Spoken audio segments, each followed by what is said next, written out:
আসসালামু আলাইকুম বন্ধুরা, কেমন আছেন? আল্লাহর মতন ভালো আছে। আপনারা কেমন আছেন জানাবেন। আগের ভিডিওতে এমন সবকিছু রান্না বান্নার আমার ভাইপোর বার্থডে সবকিছু প্রিপারেশন রেডি করে নিয়েছি। তারপর সন্ধ্যা হয়ে গেছে, সন্ধ্যাবেলা ড্রেস টেস চেঞ্জ করে রেডি হয়ে গিয়েছি। ওই বাচ্চাগুলো এসেছে, পাড়ার সব বাচ্চাগুলোকে মানে নিমন্ত্রণ করেছিল, সবাই এসেছে। এখানে আমার মেয়ে আর আমার ভাইজি মিলে সাজাচ্ছে। এই হলো আমার ভাইপো তানবীর, তার 7 বছরের আজ কমপ্লিট হলো জানুয়ারির 27 তারিখে। বার্থডে কিন্তু 26 জানুয়ারি মানেছি, কেন যেহেতু ছুটি আছে সবেরই একসঙ্গে, কেন আবার সোমবার মঙ্গলবার ছুটি হয়ে যাবে, তাই যেদিন ছুটি আছে সেদিনই আমরা মানিয়ে নিচ্ছি। কেন বার্থডের দিন বার্থডে মানাতে নেই, তাও এমনি মানাতে নেই, কেউ কি আর কথা শুনে? সবাই মানায়। এটা নাটকে সবাই একটু বলে যে মানাতে মানাতে নেই, মানাতে মানাতে অরিজিনালি নেই, কিন্তু কিন্তু কেউ শুনে না, আমিও শুনি না সত্যি। তারপর আমার সবাই রিলেটিভ এসে গেছে। এটা আমার মানে চাচাতো ভাইয়ের ফ্যামিলি এসছে আর কি। চাচাতো ভাইয়ের দুটো বোনাই, চাচাতো ভাই, তার চাচাতো ভাইয়ের ওয়াইফ, আর আমার খালাতো ভাই ভাবি। হঠাৎ তাদেরকে ফোন করা হয়েছিল যে তোমরা চলে আসো। বলতে নেই, সত্যি আমার ওই দাদা ভাবি খুব কথা রাখে, মানে এত মানে কথা রাখবে, মানে মানুষ আর কোথায় যেতে আসতেও ভালো লাগে। আর সত্যি কথা, যাদেরকে ডাকলে চট করে আসে বা ভালোবাসা দেয়, টানে মহব্বতে আসে, তাদেরকে অবশ্যই প্রত্যেকটা অনুষ্ঠানে ডাকা উচিত। সত্যি আমার খুব ভালো লাগে। যারা অত রিলেশন মানে বিস্তার রাখতে চায় না বা আসতে চায় না, তাদেরকে আমার ডাকাটা ভালো লাগে না সত্যি কথা। বারবার ডাকে তেলিয়েই করে আমার ওসব, মানে আমার আমার নিজের ভালো লাগে না।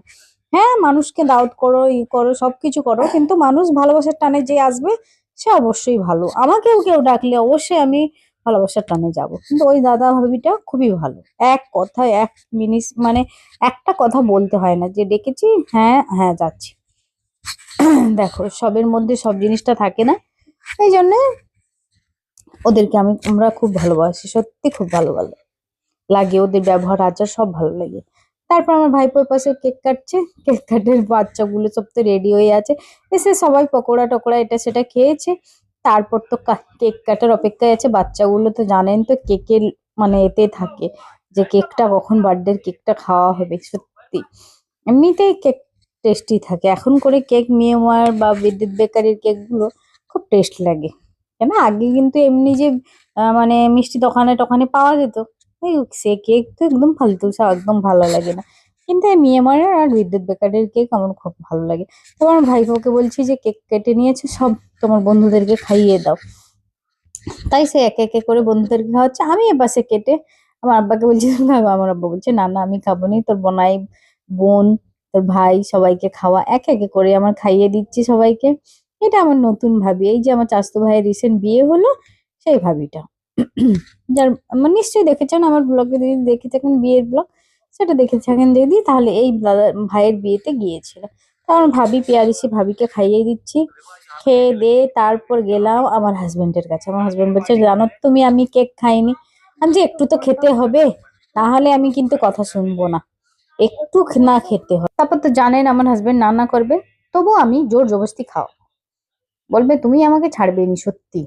তারপর আমি সবাইকে বলছি, ভাবিকে বলছি যে কেক গুলো দিয়ে দাও, খেয়ে নেবা, রাত হয়ে যাচ্ছে, বাচ্চাগুলো বাড়ি যাবে, একা একা সবাই এসেছে না। তাই জন্য পাশেই বাড়ি, মানে আমাদের বাড়িটা একটু ফাঁকা, আর পাড়ার ছেলে মানে বাচ্চাগুলোর বাড়িটা একটু দূরে। তাই জন্য বাচ্চাগুলোকে তাড়াতাড়ি খাবার দেওয়া হয়ে যাচ্ছে, যেহেতু তাড়াতাড়ি বাড়ি যাবে। আমি বলছি তাড়াতাড়ি দিয়ে দাও বিরিয়ানি আর চিকেন চাপ আর কাচুম্বার ছিল, আর ছিল দই মিষ্টি, আর কিছু ছিল না। সবাই একে একে, আমার দাদাও সার্ভ করে দিচ্ছে, আমার ভাবিও সার্ভ করে দিচ্ছে সবাইকে। আমার এটা আমার একটা দাদার ভাবি।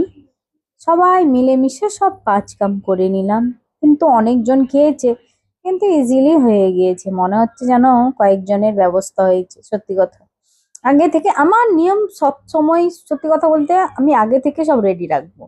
আগে থেকে থাকলে আমার খুব ভালো লাগে। রান্না বান্না হয়ে থাকলো, রিলেটিভ এলো, কথা বললাম, বাচ্চাগুলো মানে দুটো কথা বললাম, সময় পেলাম, মানুষকে সময় দিতে পারলাম। তারপর আমার আব্বা খাওয়া দাওয়ার পর সবাই তো চলে গেল, আমার আব্বা স্প্রাইট নিয়ে ঘুরছে, বলছে খাবি? আমি বলছি না খাবো না বাবা, ঠান্ডার ধাত আছে। এই করে এখানে ব্লগটা শেষ করলাম। কেমন হয়েছে ব্লগটা অবশ্যই জানাবেন, যদি ভুলচুক কিছু হয়ে থাকে অবশ্যই ক্ষমা করে দিবেন। সবাই ভালো থাকবেন, সুস্থ থাকবেন, আল্লাহ হাফেজ, বাই।